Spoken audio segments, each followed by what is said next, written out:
শহরে নিয়ে বড় ডাক্তার দেখাইব, তারপর নতুন জামা কাপড় কিনা দিব। তুমিও চিন্তা করো না, আবু সাইদের মা তোমারও শাড়ি কিনা দিব। আসলে আমার আবু সাইদ তো আর পাঁচটা বলার মতো না, ও খুব ভালো, নিয়মিত আমার খোঁজ খবর নেয়। অভাবে সংসার তো, সব কটা পোলারে লেখাপড়া করাইতে পারি না, এই একটা পোলারেই পড়াইতেছি। ওই আজকে মনটা কেমন অস্থির অস্থির লাগতেছে। গঞ্জে গেছিলাম, শুনলাম সবাই আনা ঘুষা করতেছে, শহরে নাকি কি সব পুলিশের সাথে গন্ডগোল। আমার পোলাটা ঠিক থাকলেই হয়। আরে এইদিকে গাড়ি দেখা যায় না? হ্যাঁ, গাড়ি তো একটা তো আমার বাড়ির দিকে আইতেছে। বুঝছি, ওই ছোটবেলায় পড়ছি, মাস্টার মশাই কইছে লেখাপড়া করে যে গাড়ি ঘোড়া চড়েছে।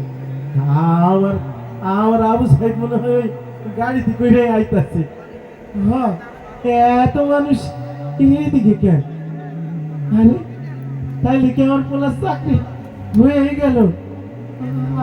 আমার আইসা যখন চাকরি খবর দিব, আমি তখন কি করবো? আমার হাত পা ঠান্ডা হয়ে যাইতেছে।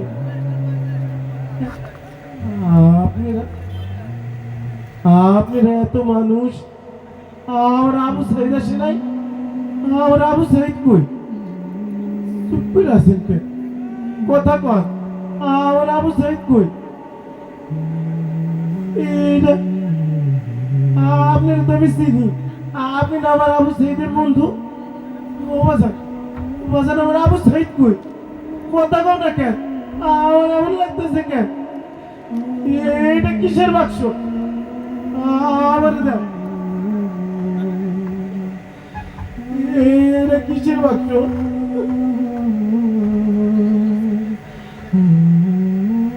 চুপ করে আছো কেন তোমরা? কথা কও, এই বাচ্চার মধ্যে তোমরা কি আনছো? আমার এমন লাগতেছে কেন? আমার আবু সাহিদ কই? আচ্ছা, আমি দেখতেছি।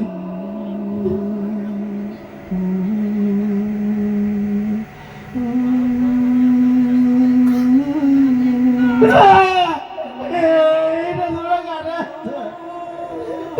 এইটা আমার বলো না।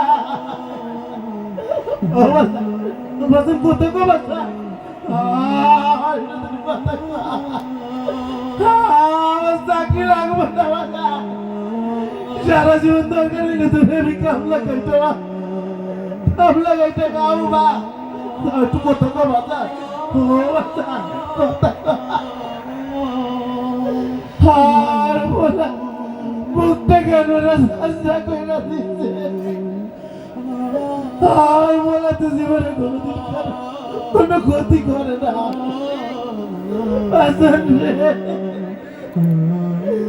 পৃথিবীতে সবচেয়ে ভারী জিনিস বাবার কাঁধে থাক সন্তানের লাশ।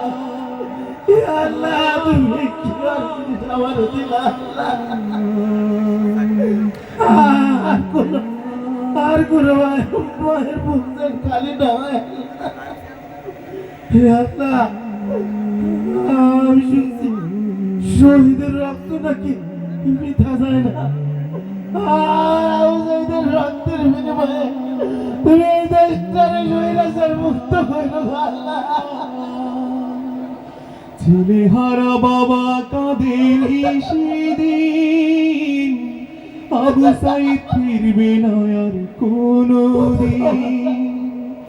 মায়ের বুকে ধান কেড়ে ছিল যারা, কেমন ভাই বুলেটের আঘাতে ক্ষত শত